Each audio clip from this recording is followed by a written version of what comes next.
Hello guys, welcome back to my channel. This is Timi here and today we are going to discuss some easy idioms which you all can not only use in your introduction part of speaking but also in cue card as well as in your follow-up part to enhance your speaking skill.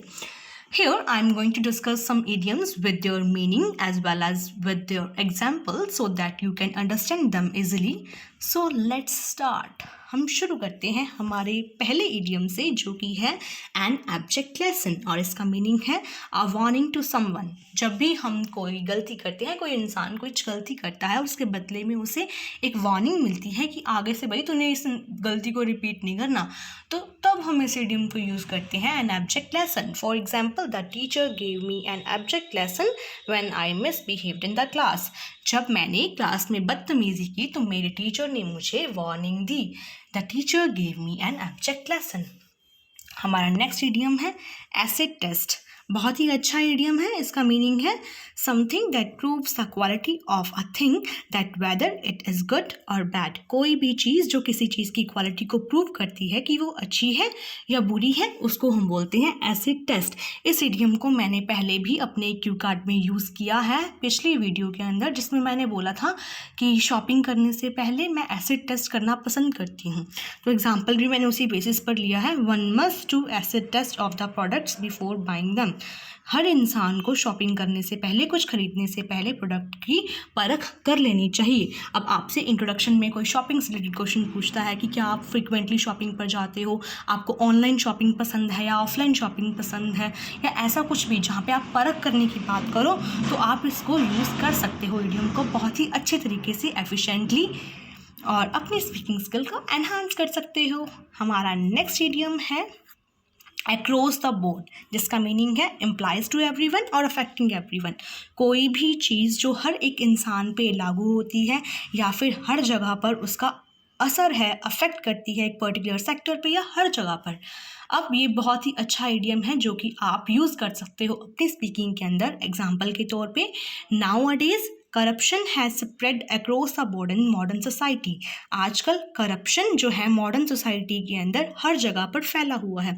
अब देखिए, for example मैं आपको एक और example देती हूँ। जैसे कि हमारे क्यू कार्ड्स थे business related, describe a job you want to do, a business you want to do, या कोई भी ऐसा क्वेश्चन आपसे पूछ लेते हैं तो अब आपको एक सिंपल सी लाइन बोलनी है कि बिजनेस में टेक्नोलॉजी बहुत ज़्यादा यूज़ हो रही है आजकल, है ना। तो आप उस जगह पर एक इडियम को यूज़ कर सकते हो, जैसे कि now a days technology has spread across the board in business world. तो यहाँ एक सिंपल सी लाइन है, लेकिन इडियम को यूज़ करने से वो लाइन जो है अच्छी तरीके से प्रेजेंट हो जाती है। तो आई होप आपको ये बात समझ में आ गई होगी। अगर आ गई है तो ज़रूर यूज़ कीजिएगा और अपनी स्पीकिंग स्किल को अच्छे से प्रेजेंट कीजिएगा। हमारा नेक्स्ट इडियम है अबव बोर्ड पर्सन। बहुत ही अच्छा इडियम है जिसका मीनिंग है ऑनेस्ट और लॉयल। इसको आप एक नहीं, दो नहीं, तीन नहीं, चार नहीं, पता नहीं कहीं कहीं पर यूज़ कर सकते हो।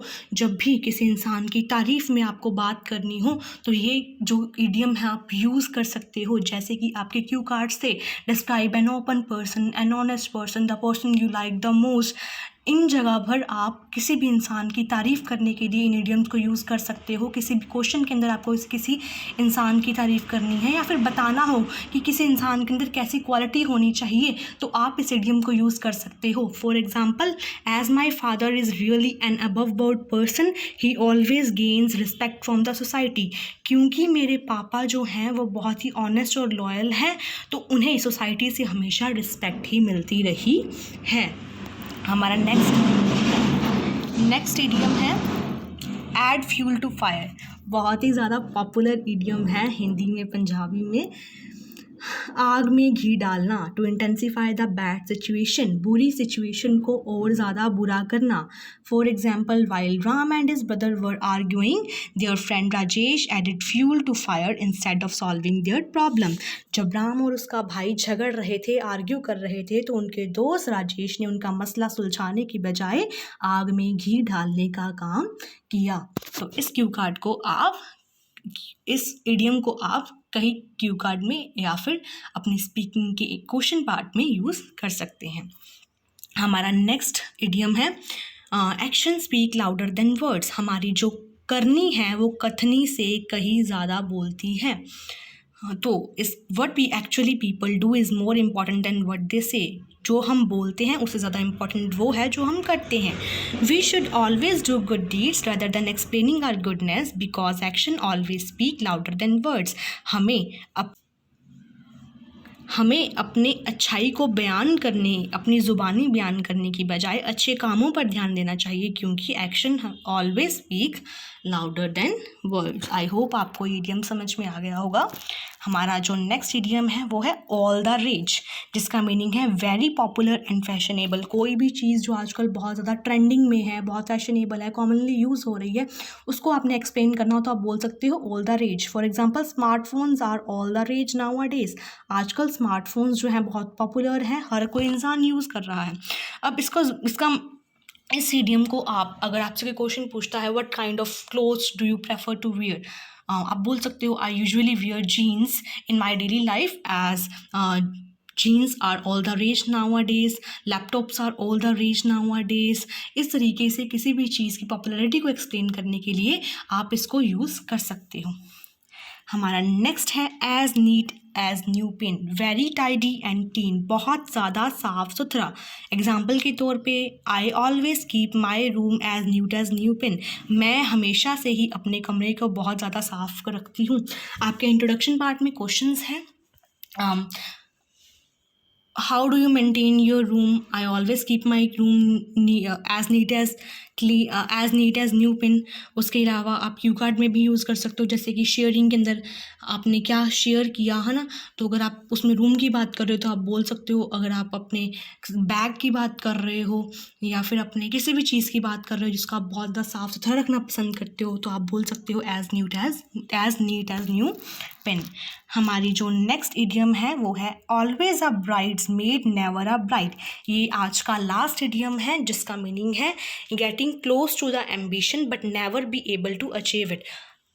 हम अपने एम्बिशन के पास तो पहुंच जाते हैं, लेकिन कभी भी हमारा किस्मत इतनी अच्छी नहीं होती कि हम उसे अचीव कर पाएँ, लेकिन हम कभी भी उसे अचीव नहीं करते।